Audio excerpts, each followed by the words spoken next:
Good morning, my dear students. Good morning, one and all. Welcome to the third session of the course. The topic name is how to name your buckets and how to set up bucket properties and how to access them. First, we need to discuss about that. What do you need to name your bucket on Amazon S3? The cloud trail log files must be stored in an Amazon S3 bucket that meets some naming requirements for non-US standard regions. So the bucket names are made up of one or more labels separated by periods that follow these rules. There can be 3 to 633 characters in the bucket name, as I have explained on a first presentation, and only the lowercase characters, numbers, periods, and the dashes can be used. And as I told that labels in bucket names must start with the lowercase letter or number. The bucket name can't contain underscores and with the dash as a consecutive periods and or uses dashes next to periods. There can't be an IP address in the bucket name like a 198.81.10.100.32, like for example. Getting the properties for S3 bucket. A bucket's properties can be viewed and configured including versioning, tags, default encryption, logging, and notifications. How to use the S3 console we need to discuss. Go to the visit page like https://console.aws.amazon.com/s3 to sign into the AWS management console. You can view the properties of a bucket by selecting its name in the bucket list. Select properties and go to the bucket properties can be configured on the properties page. The bucket versioning feature lets you keep multiple versions of an object in one bucket. When you create a new bucket, versioning is disabled here.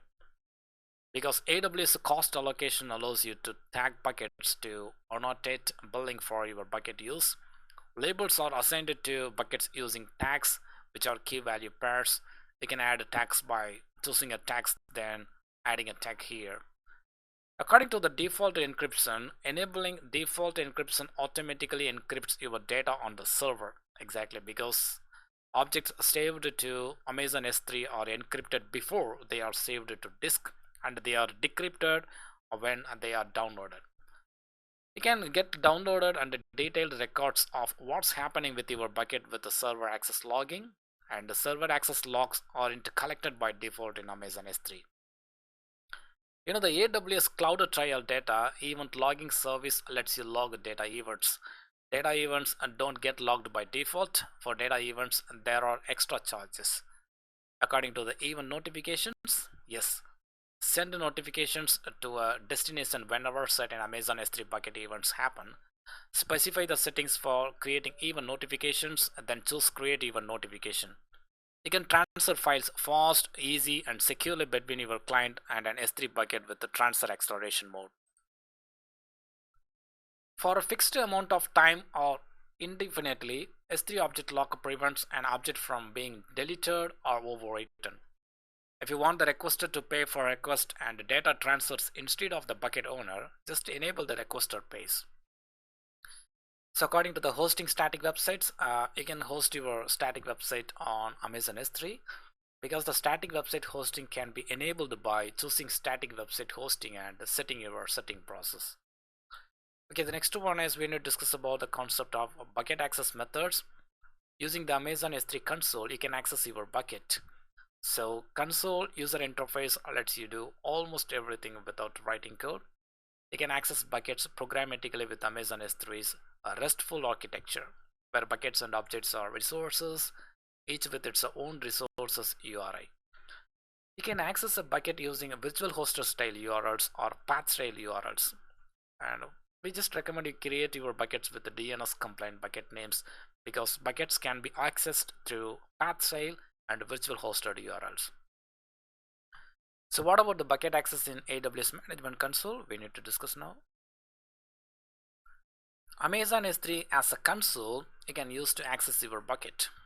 So just to go to the visit https://console.aws.amazon.com/s3 to sign into the AWS Management Console and choose the bucket you want to view from the bucket list.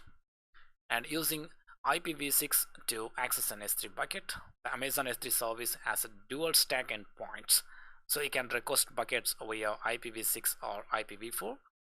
Through S3 access points, you can access a bucket, and an access point is another way to access your bucket besides directly. And the visual host style addressing is the only way to address S3 access points. The following format is for addressing buckets through access points. So what are the link? Is exactly https:// access point name account id dot s3 access point dot region dot amazon aws.com. This is a major link. You just understand about that through the S3 access points, and you can access a bucket through the link level. Okay, my dear students, I hope you have enjoyed the third session of the topic, like how to name your buckets and how to set up the bucket properties and how to access them. Thank you once again, and thank you all.